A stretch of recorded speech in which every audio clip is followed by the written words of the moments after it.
All right, here we are, riffing Hey, while hey, black. hey. How you doing? Well, it's good to see you, Dr. Helm. It's good to see you too. Excellent, excellent. Well, hey, we got, as typical, we have lots to discuss today. Let me just go through the list real quickly. First, we got Emma Watson. For those who don't remember her, she was in the Harry Potter series, and she made some commentary that I thought was worthwhile for us to have some conversation around. Do you remember what that was? Yes, she was talking about how when you pressure people to get married of a certain Yes, age, it is sort of like akin to a violent attack. yes.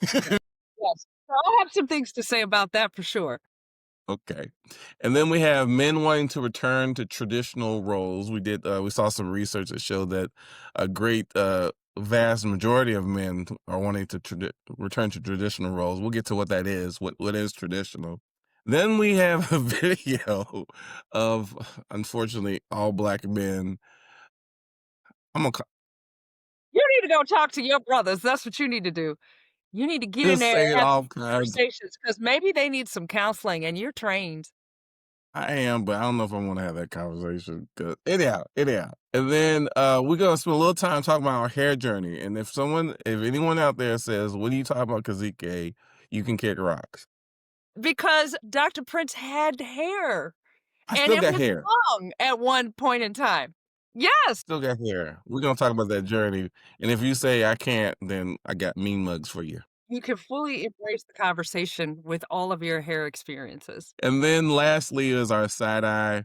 We have the U.S. Department of Education, book bans, and I don't know if you heard about this today. Elon Musk wants to ban Netflix from showing trans characters. So the theme is bans, Okay, bans. okay. No, I did not see So that. yeah. So before we get into it, we're gonna do our very first Jimbei card, and we're Okay, gonna do a grounding card. And this alright. one is speaking my truth might look like blank. I know we've done this before, but I want to do it again. Losing Speaking my my job. truth. Okay, I'm kidding. So I think that there are all ways to speak your truth.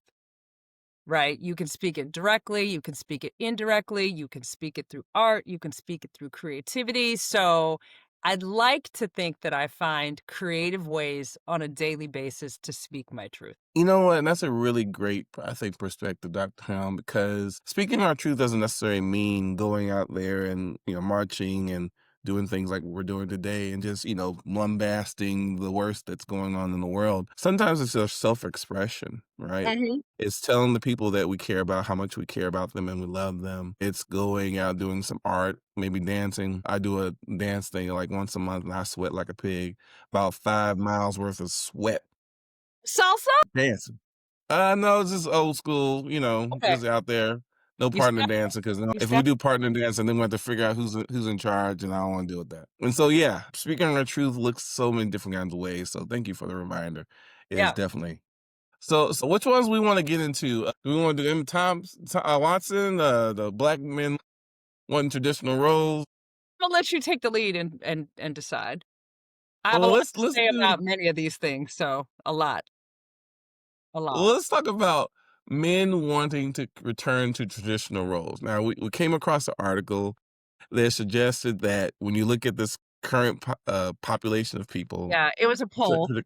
it was a poll, and I forget the numbers, but it was well over 50% of men, in particular, wanted to return to traditional roles. And the way I read that, and I guess everyone can define traditional roles, but I think it was in the article. Basically, woman's at home, taking care of home. Uh, That's kind of what I was told. The woman's responsible for everything that's in the house, including nurturing and raising children, and men are concerned for everything that's outside the home, and includes yard work and bringing the bacon home and having a job outside the home. Yeah, Her job is to be inside the home, yeah. and You we have stay more there, people who are. lock the I'm door. saying, You stay there and lock the door, and you can't leave. or as they used to say in my family, the best place for a woman is barefoot in the kitchen Who and said that pregnant. in your family? I know. I got 7 uncles, and periodically that theme would come up. Yeah, okay. So, what do you think about what do you think it is about me personally?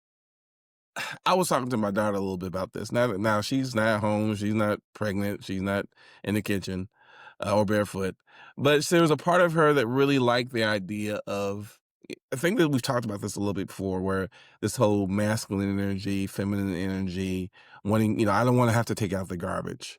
I don't wanna have to go put gas in my car. I don't wanna have to wash my car. And so wanting men to kind of take the lead in those aspects of their lives. But I also know my daughter really well. She ain't no Mhm, pushover. She ain't mhm, no she ain't gonna let nobody punk her. And if she has something to say, she has something to say. So I don't know. Sometimes I wonder what is it that people are really saying they're endorsing when they say mhm. they want these traditional values. I have a thought Yes. that women are supposed to take care of you. That's what the thought is. So it does not surprise me that in the poll that we are referring to, that men wanted a return to traditional gender roles because then women are taking care of them.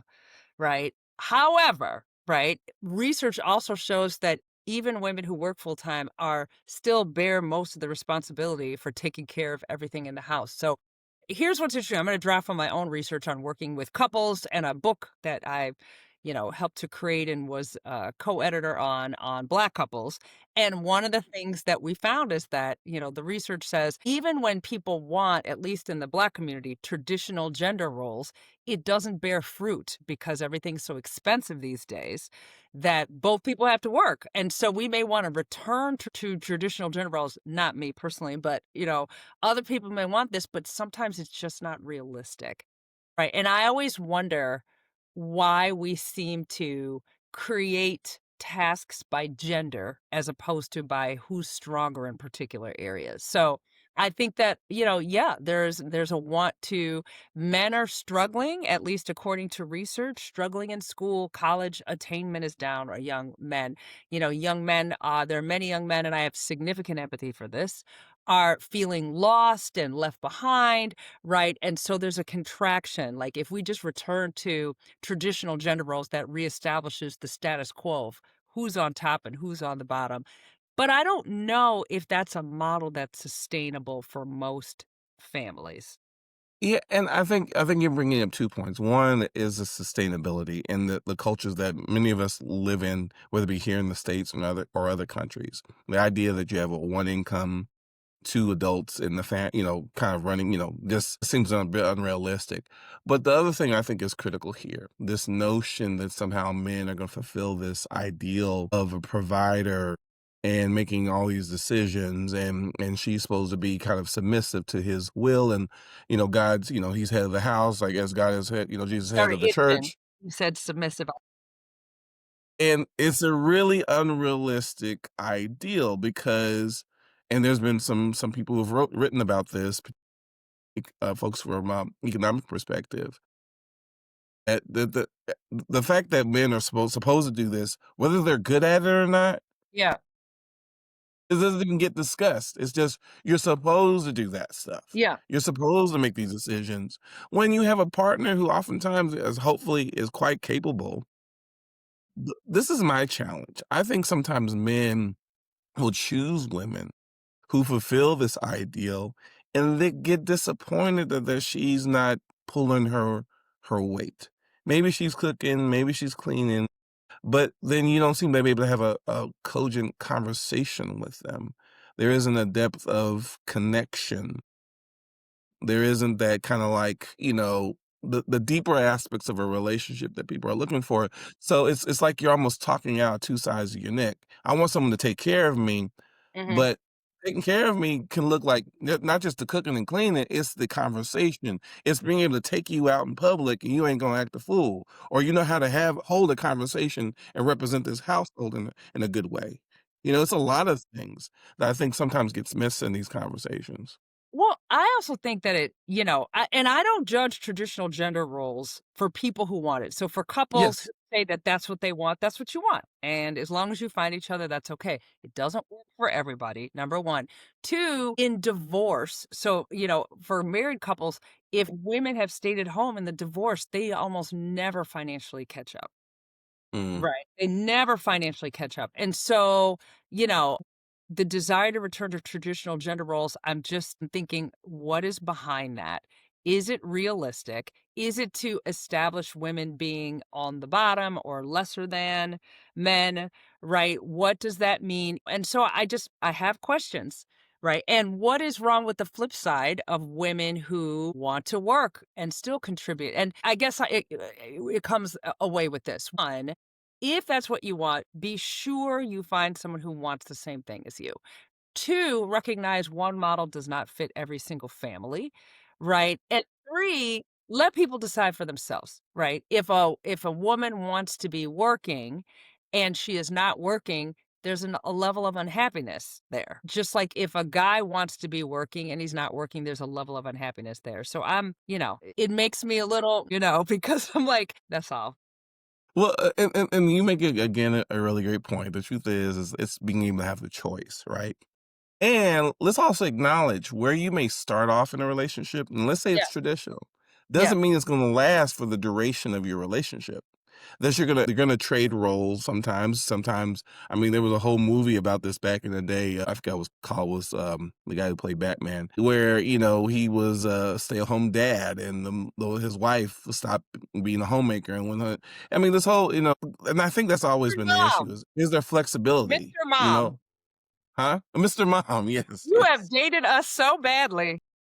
I mean, he had hair and it was dark and he wasn't even that famous at that point. But yeah, it's where is the flexibility? And to me, it's almost the same analogy around. And I know you know this as well. When couples argue, it's not that they argue or not. Do they argue well and respectfully with dignity? Do people walk away with some sense of, hey, I have been torn down and traumatized? But we have a full and so to me, it's that flexibility in the relationship. So if you want this traditional, whatever traditional is, great. If you don't, how do you find it? Yeah, How do you have the conversation around it?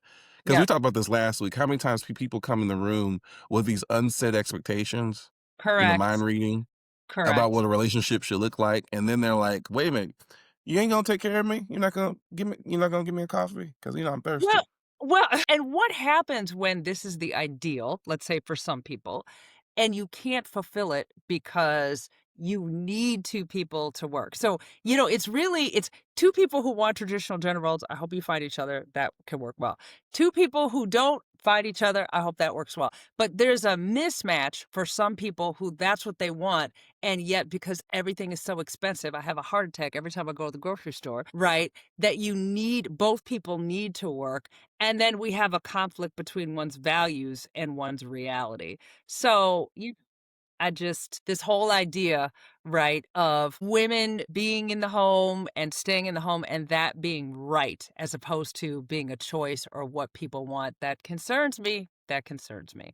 Yeah, and it's not surprising that most men want this, whereas women Not at were all. significantly less. They were closer to 50 or less than 50%, if I remember correctly. And so now you have a, a disconnect of those.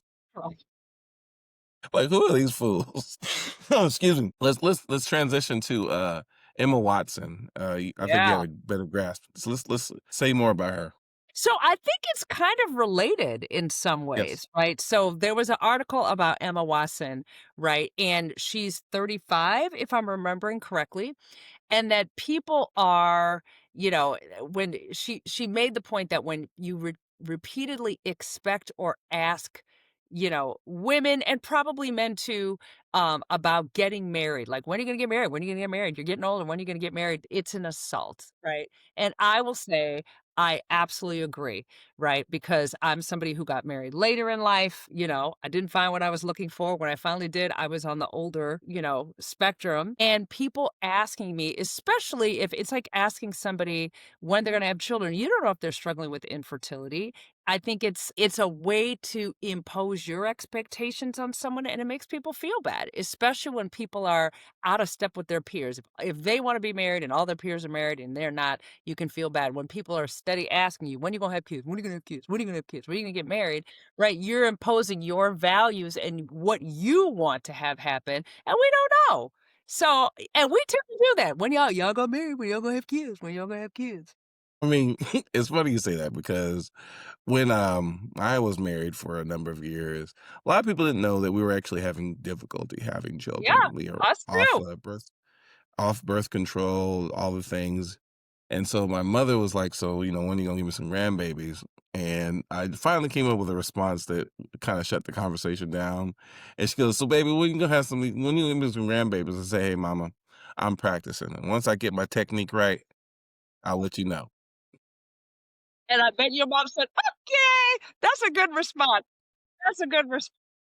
But I remember personally, like, struggling with infertility, and those questions were deeply painful, right? But you can't really be like, "So," right? Right. I don't think she's wrong. Leave people alone. Let people live their lives without making assumptions about what they should or should not be doing. Well, and that's the challenge, right? It's there's assumption that there is that one, you want children, that you're not having Yeah, any right. challenges. And even if things are going well, you never know.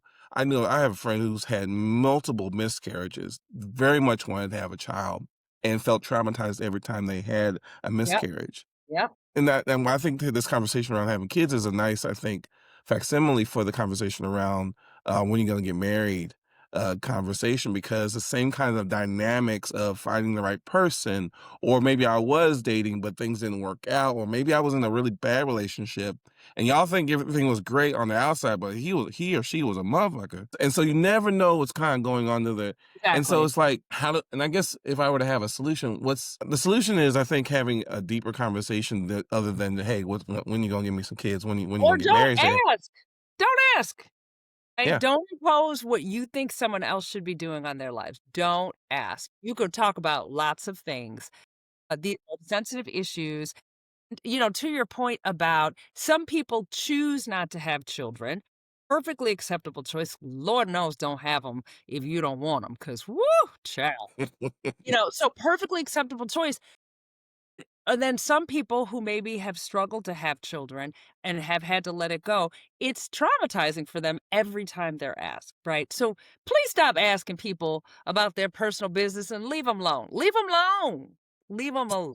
So I wanna pose this question to you. I feel like it's still a reasonable question, maybe not question, but conversation topic within families. Because within families, they're worried about legacy. They're worried maybe they genuinely want to have, whether you want grandkids or not, it's irrelevant, kids yourself. I was hoping to have grandkids. Yeah, The question for me then is, how do you have the conversation when it's such a potential, because you don't wanna be, like, so stepping on, glass that you yeah. never touch on the topic either. But I still wonder why it has to be a conversation if you're a fully functioning adult, right? Is this something that you need to ask somebody about? Right? And all this is housed within the context of the relationship. How close are you with the person, right? Have they shared any struggles with you? But it really is all about respecting somebody else's choice without imposing your value structure on them. Right. And I guess maybe I'm suggesting is that maybe there's a way of having the conversation without imposing, because maybe I'm thinking about your future, maybe because I'm your parent, maybe I'm your friend. Have you seen people dating and you're like, "Hey, I see y'all been together for a while. I mean, y'all thinking about getting married or maybe having kids?" I think coming from a place of care is one thing. It's another thing to be intrusive, Yeah, asking just all up in the business, and then judging people if they don't do the thing you think they should be doing. And I don't know, I think we're kind of saying but not saying, this conversation changes depending on sometimes the age of the individual. I know I felt more sensitive about it older we were getting. And I'll be honest, I had a different kind of perspective on it than my ex-wife did. yeah, When I found out it was a real big issue. For me, I was like, "Well, we'll just adopt." right. And she was like, "No, no, no." And I found out years later, it was like, "I'm not a woman until I have a child." And I was like, "Oh, whoa, whoa, whoa." Or now I that is not true. That is not It's true. not true, but I didn't know that Yeah, was going on, I got you 3 of them. know? So I was no less of a woman when I didn't have them than I am now. I'm just more tired now. But you said asking the question from a caring place. Maybe the caring place is not asking the question in the first place. I know. Maybe it's and Maybe where I'm society. landing, Yeah, go ahead. it's a selective conversation, It and it needs is. to be honored as such. It's Yeah, not just a it's almost to me the equivalent when someone walks in a room and you're like, "What do you do?" And you don't know this woman from a hole in the right. wall. That same thing because somebody might not be pregnant, right? Just Mm-mm. get out of people's business. Start Yeah, people's business. they be all Yeah, in the business, yeah, the business. Well, yeah. and if nothing else, maybe out of this conversation, we have the sense of greater sensitivity, a lot more empathy, a lot more care, instead of kind of cavalierishly just jumping into when you gonna have a baby. Right, and people are making different choices, right? There are a lot of people who are childless by choice, they don't want that. Mhm, A lot of people who mhm. don't wanna be in a relationship, and all of these are respectable choices. God, do not bring a child in this world that you don't want. Please. I Don't I put would out the pressure because it's hard enough when you want them. So, please, don't be pressured into having no kids that you actually do not want, because you know what? They are here, and their needs come first. yeah, it's hard when you want them, It's hard when you want when 'em. you don't. It's hard when you want 'em.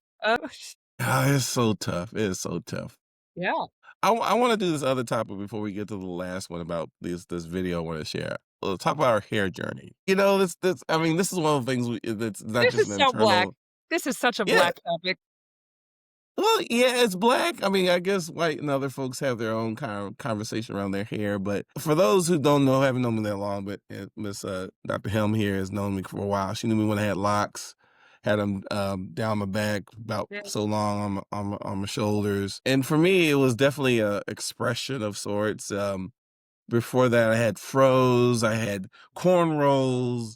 I mean, and this is all through I wouldn't call it a phase. It was just a part of who I was, of expressing my blackness, my Africanness, and having the locks was like, oh, this is kind of cool. Which was a very different place than I was when I was a teenager. I had a Jerry curl. You did not. Yes, I had a Jerry curl. It was I nice want and wet. photographic evidence. I had a little shag with a little box haircut. I'll be honest, there was some to be honest, there was some shame around hair that I wasn't willing to kind of acknowledge that had a lot to do with like good hair, bad Mm, hair. mm. And so to abandon that mindset to go towards a more, what I felt like a healthier respect and dignity about my hair, that's where the growing the hair out was really in many ways about. Was like, I'm tired of being ashamed of my hair. I'm tired of Yeah, the commentary about nappy hair and negativity. I'm going to live this hair out and it's be a part of who I am. yeah. But the third phase was when it all started to fall out. And I was like, how do I still maintain my sense of pride in who I am Yeah. and at the same time, deal with what I got? Like, so example of that is instead of feeling like I have to be bald all the time because I'm whatever, feel some kind of way, I let my hair grow out as patchy as it may be, just because I don't want to be too self-conscious about my hair being thin or coming out not the way it did when I was younger. And so I do that periodically just cause. Just 'cause you wanna see what's going on up there, you wanna Yeah, just and check then I in. find out, I was like, "Ooh, it's really not the You gonna like check it in with was your before." follicles? Be like, I "Hey, mean follicles, how you doing?" they're there. Thing is, I already know what the follicles are because some of them are strong and some of them are not. Oh, How about that's fine. you? Well, so if anyone's been watching our podcast from the beginning, you've seen some of my hair journey, because sometimes my hair's in braids. Right now I'm wearing it curly. So, my mom put a relaxer in my head when I was maybe 5 and kept up with that. I was a swimmer. Right? And so that, sort of made me learn how to do my hair myself. And then she didn't take me into the city to get relaxers that often. So that was an issue. Right. And I don't think I had shame for my hair, but she really let me do it on my own. So there were many years, there were some good 10 years where it was looking jacked up because I was trying to figure it out. Right. And, my journey has been about like my daughter has gorgeous curly hair. I've never put a relaxer in there. I would not. But I have recently started transitioning out. So as people in my family get older, their hair straightens out. And my parents were like, we don't believe in that good hair, bad hair nonsense because it's destructive, right? Hair is hair. It keeps your head warm, right? And we have it for particular purposes. And so I was kind of raised with that. But over the last couple of years, I have, worked on not relaxing my hair. Later, it was not based on identity, but laziness. I was like, I don't have time to learn a new hair skill, right? But I have stopped doing that. And so I've gone back to braids. I had braids a lot when I was in college. I had the little micro braids. They took my hair out. So I gave braids up for about 15 years, and then my daughter started getting in them, and I'm like, "Well, since you gotta sit in this chair, I've gotta be here with you. You're too young to be here by yourself." How many So hours? you know what? It hasn't been too bad. Those micro braids were like 16 hours back in the day. This is about, maybe 5 or 6, depending. But, black hair is gorgeous and versatile and, you can do all kinds of things with it. So I'm just, I am not big into hair. I'm not gonna spend whole heaps of time, but I'm appreciative of the hair flexibility. I have issues with the fact that our hair, in the Black community is like a professional not professional, a political ideology. It shouldn't have to be, right? We are one of the few racial cultural groups that has to have that thrust upon them. Our hair is our politics, is our racial identity, but it is what it is. So, it's interesting.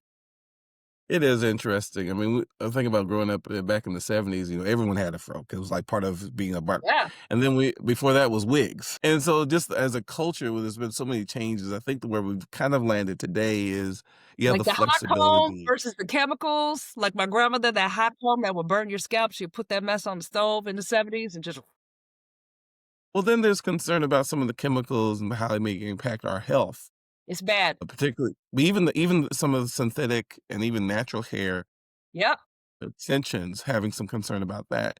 But Well, I again, just I think read about that. So the relaxers have been correlated with cancer in Black women at very high. There was legislation under the Biden administration they were trying to push through to ban them. That went away. And then even the synthetic hair, the hair braiding hair, how it's full of a lot of toxic chemicals. I would mhm, imagine, I don't know too much about, hair care products for individuals who are not African American, but they've linked some of the things they put in it to endocrine problems, right? Like mhm, hormonal issues, or mhm, endocrine disruptors, right? mhm. Reproduction disruptors. So, what is going on? There's a lot of stuff on hair.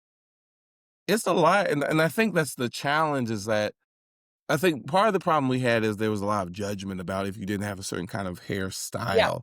I yeah, mean, judgment on whether you had a fro or natural or versus when you had a weave or relaxed hair. Look at your hair looking kinky or look at you not being black enough. There's always a kind of judgment. I think what we're talking about is what is the health impact that it may have. yeah. And I'll be honest, I don't want to spend 16 hours getting my hair done. No, And so I I remember didn't when either.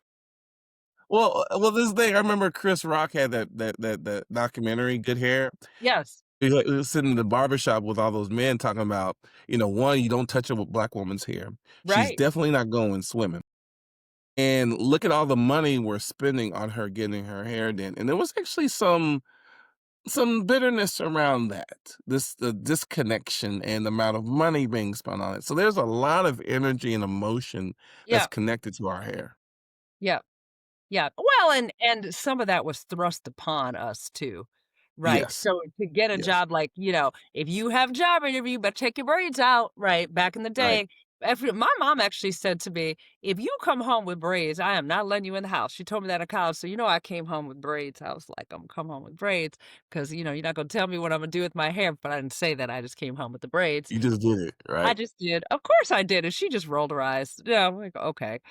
But she was a member of the silent generation, so for her, braids was a bad thing. It's funny you say that because my mother, when I came home with, not just first braids, cornrows, but then later on I had locks, and she was really worried, like, "Can you get a job with that?" Right, right, but she wasn't wrong. No, Right. and hence why we have I don't know Yeah, if in Illinois, but we have the Crown Act here, which yeah, is not quite implemented in the way that they say it should be, but still, we have to have laws to protect particularly black folks from being fired or kicked out of school for yep. certain hairstyles.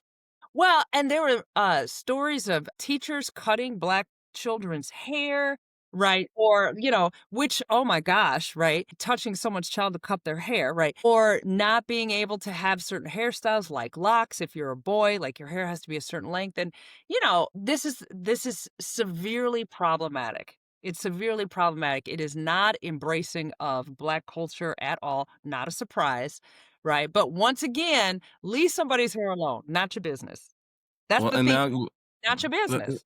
is and the thing you make me remind me of is there was a coworker I had who was white, and her husband was he's black, so they had biracial kids, and so she was telling me some story about how she was trying to talk with her kids to deal with teachers and others who wanted to touch their kids' hair. Yes. And she wasn't sure what to say, and I was like, this is me in my head. I was like, "Ask your husband because he should be telling you," Yeah. because I was having a visceral reaction to this. I was like, Yes. "You better tell them folks stop touching their hair and tell your Yes. kids how to tell them no." Well, and, to your point, my daughter, when she was at 7, she was at swim practice, and not that many black kids, if any, on the swim team. She's swimming, I told she got this gorgeous hair. She gets out of the water, her hair curls up, gorgeous, and I go back to the locker room to pick her up, and she's surrounded by 3 non-black folk trying to touch her hair, and I was like, I was seriously, like, had to stop myself from going over there.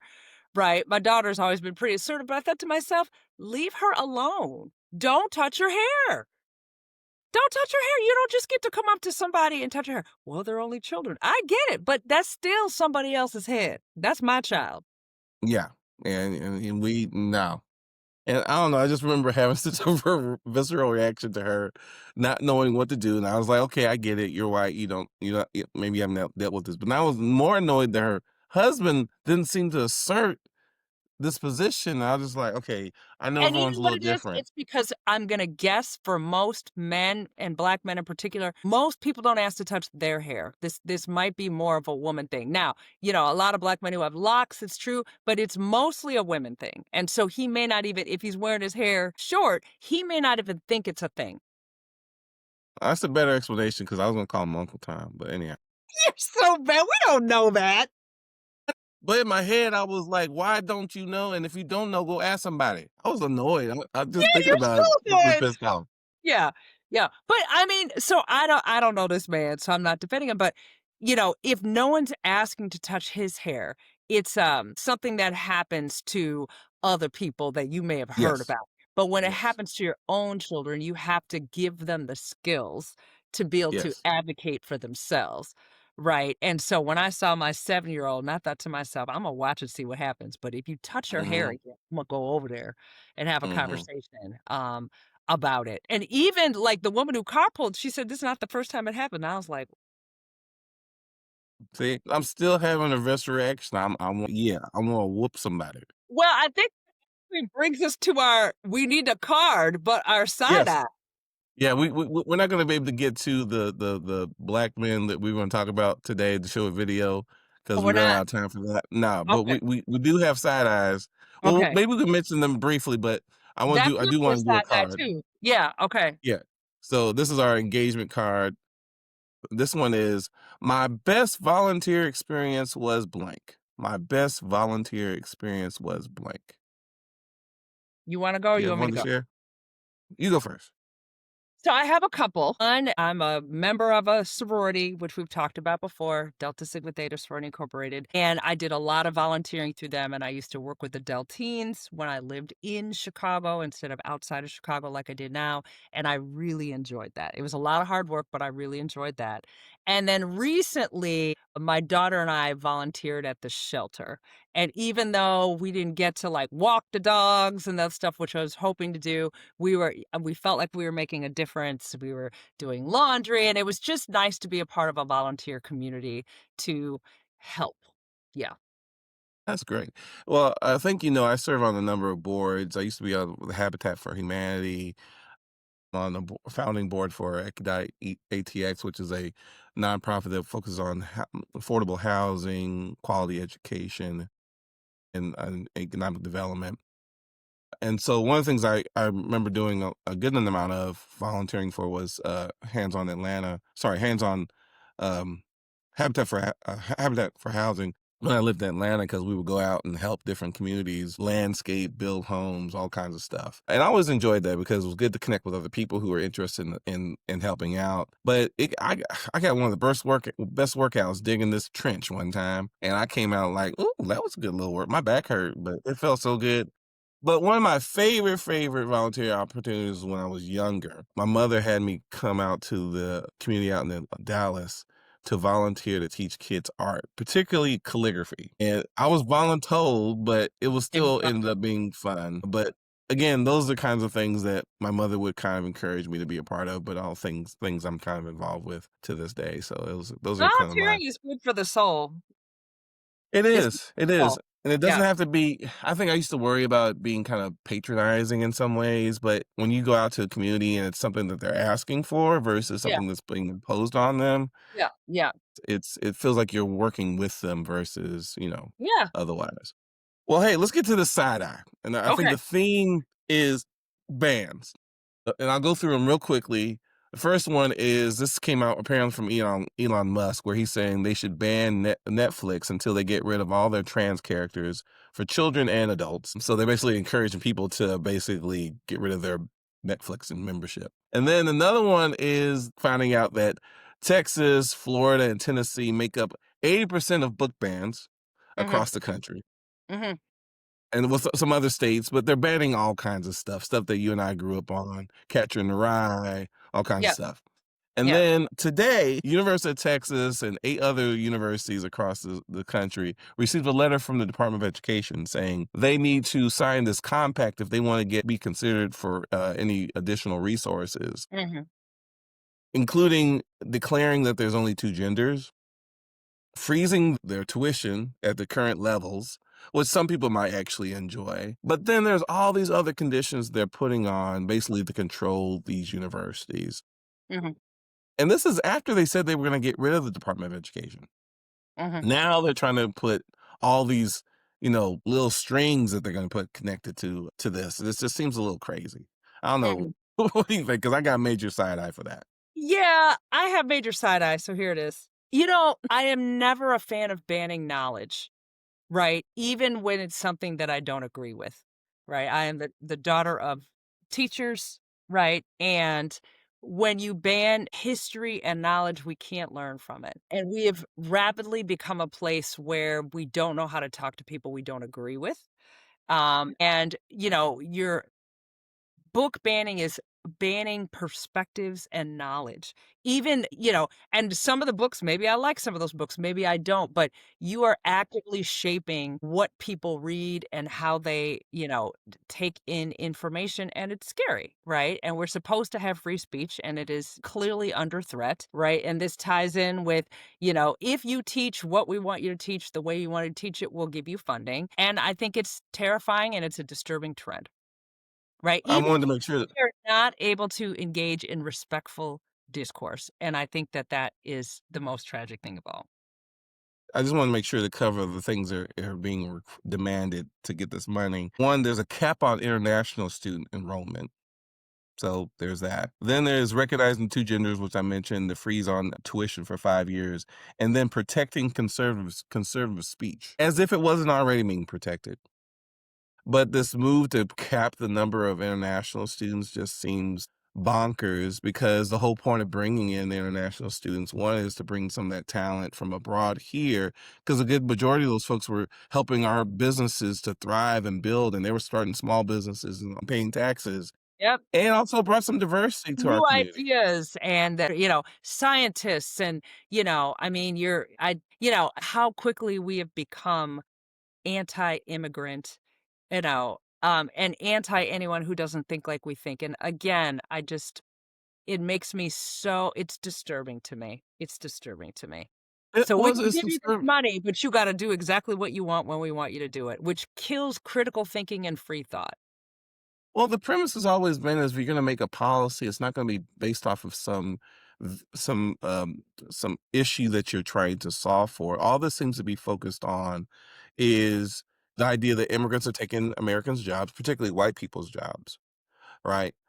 That we're going to, you know, I mean, capping tuition is a challenge, but that's partly because states have decided to put less and less of state funds, and federal governments put less and less funds towards higher education. So that's part another problem. And so I feel like this all this is really ignoring the real issue that's being put out there, which is you want to control systems Mhm. for the whether it be educational systems, whether it be what we learn in K through 12. And what's so crazy is that when they were running for office, they were so focused on freedom of speech. And here we are.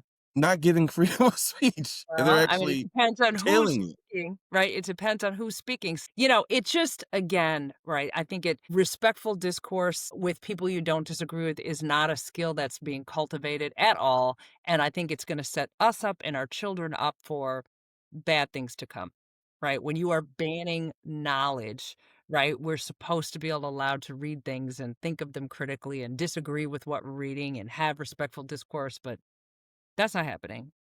That's not happening. Yeah, it's funny you say that because I was thinking about when my kids went to, I forget it was high school or middle school, and there was a conversation that came up about sex ed. And I remember going, "Yeah, this is not a big deal. I had sex ed back in the 4th grade. I mean, shoot, we're in high school. Let's do it. Let's have the conversation." And a lot of the other parents were like, "Yeah, yeah, this is my kid." And then there was this one parent in the front who was like, "Well, I don't feel like my kids are prepared for this." And I was like, I'll be honest, I didn't know how to respond to her because I was like, "Your kids, if they're not already talking about it, they will be talking about it. So Yeah. you need to get them prepared." That parent should then have the right to say, "Okay, I'm gonna pull you from that class if you don't want," but that doesn't mean you should ban the entire class from learning about it. If Right. you're not comfortable with that or it goes against your values, then maybe, right? And they do that. They send home permission slips and all this stuff, right? And maybe this is not content you're comfortable. I did that with my kids when it came to doing the Pledge of Allegiance. I was like, I do not want them to mindlessly do a Pledge of Allegiance every day, even though they heard it every day. I was like, y'all can just step to the side and not do that. And they didn't like having to do that, but I felt like it was important to me as a parent to not feel like they were participating in that. Now, do they love their country? Hell yeah, they do. I don't think doing a Pledge of Allegiance is going to make that any stronger. So, well, side eye for higher education, side eye for folks trying to get rid of Netflix, side eye. So crazy. Well, hey, let's wrap it up with our, I mean, it's not, well, we riffing. Well, our last one is our celebration card. And this one says, choose a player and share what I think I've learned about you is blank. What I learned about you is blank. What I learned about you is that, and you've said this before, but I keep on being reminded about you being a swimmer. And so now I have this vision of you with this skull cap on and with your long ass arms and legs just going at it like, which is great to hear because what to me, I mean, I grew up actually having some anxiety around swimming because I had a really negative experience around that. And so to hear how this is something that's part of your life, is something you did, and to see a sister who got her hair wet, that's a beautiful thing. It is a journey, isn't it? Well, Dr. Helm, thank you so much again. Riff and Go Black. Two minds, one vibe. All right, then. You take care, all right?